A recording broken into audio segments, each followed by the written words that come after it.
Hi, this is Ruth Theresa with One Inspiring Woman, and today I'm answering a Dear Ruth Theresa question.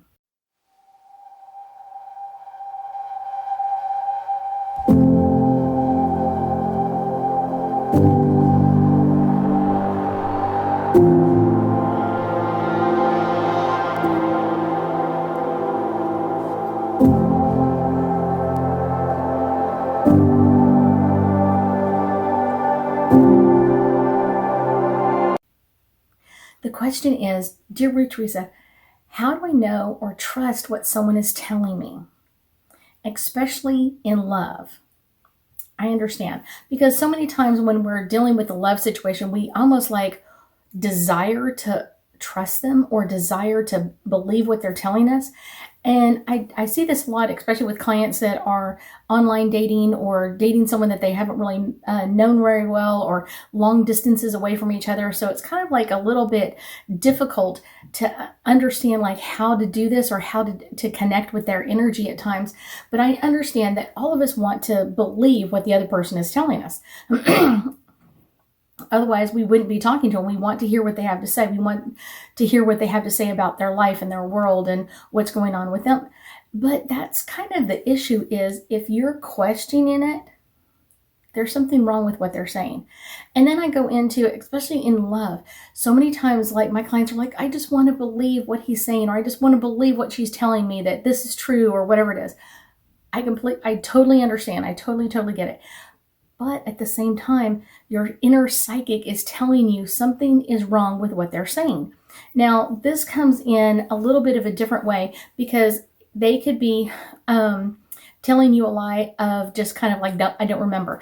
Oh, last Wednesday I had a big important meeting, and maybe it was Tuesday. Or maybe they said, oh, I had a big important meeting Tuesday morning, but it was really technically Tuesday afternoon. So there's kind of like that. They're just kind of incorrect on it, but it can feel a little funky in our energy of kind of like, I think I'm not getting the truth out of this.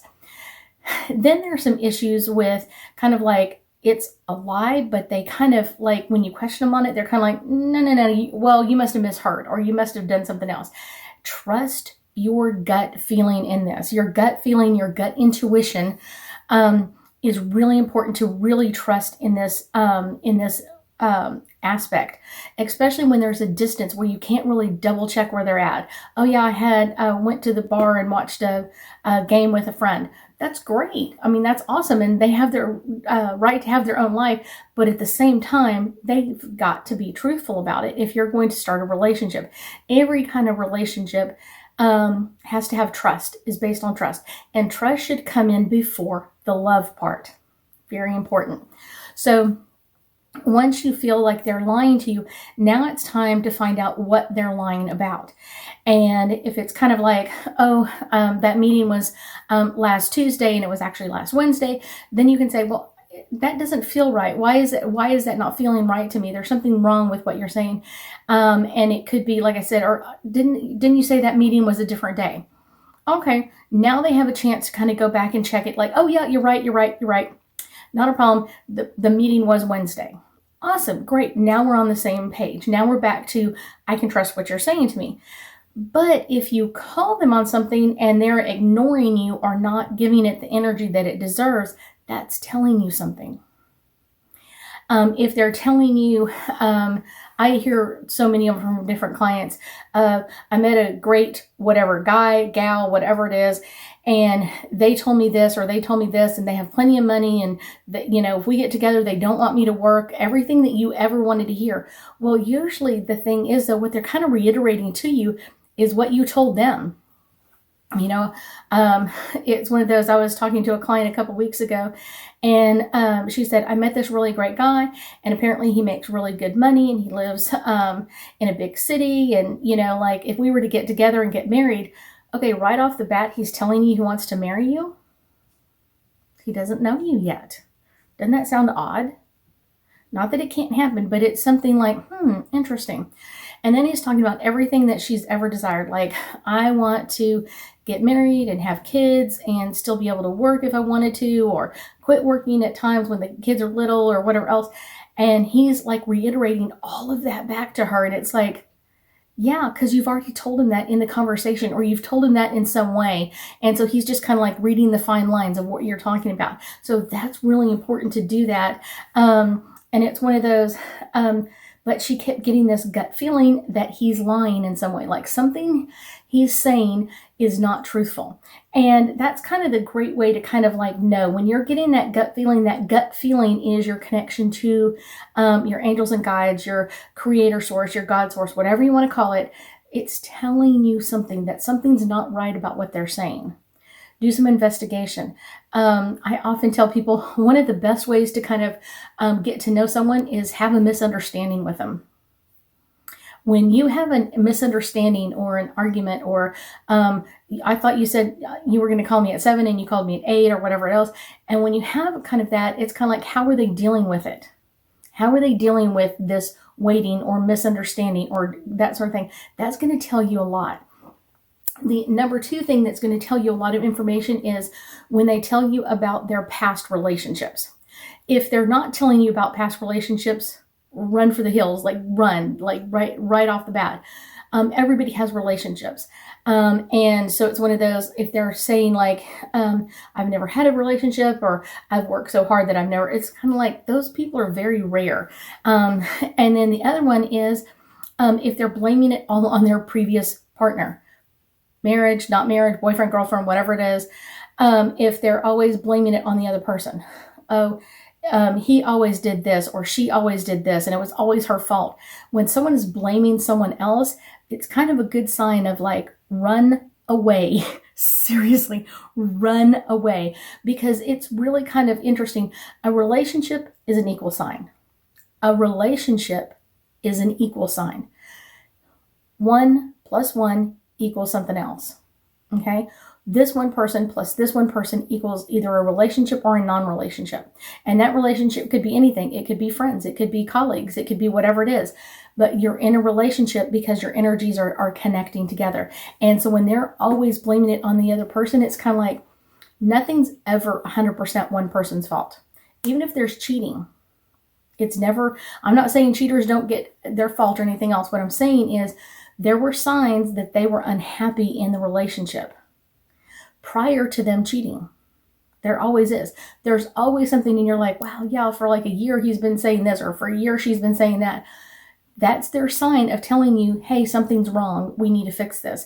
And if you didn't step up and fix it then they're going to start looking outside of the relationship to kind of get that need felt or filled in some way, shape, or form. And so that's kind of your sign there's something wrong, because someone who is completely happy in a relationship is not going to cheat. Okay? Unless that's their MO. And then what you weren't seeing were the signs.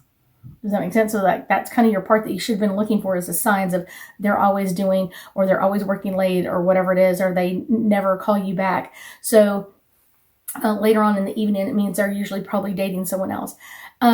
So what I want you to understand is it's really important to make sure you're trusting your gut feeling.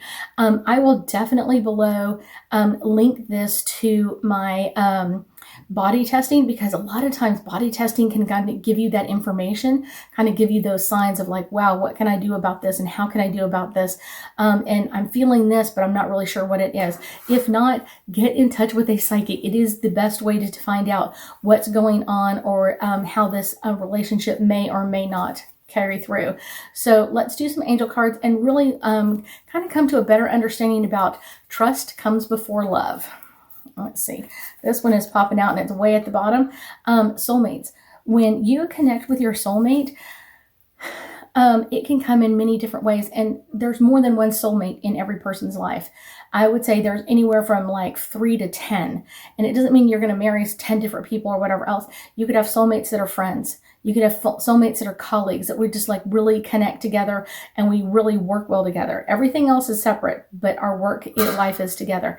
And then you could find someone that you really connect with, that you're dating, and that energy can be really well about how do you communicate with the other person. And usually what happens is you'll have 2 or 3 people coming in at the same time that are like drawn to your energy of all of a sudden it's like, Okay, now I have like 3 people interested in me and I don't know how to deal with all of this.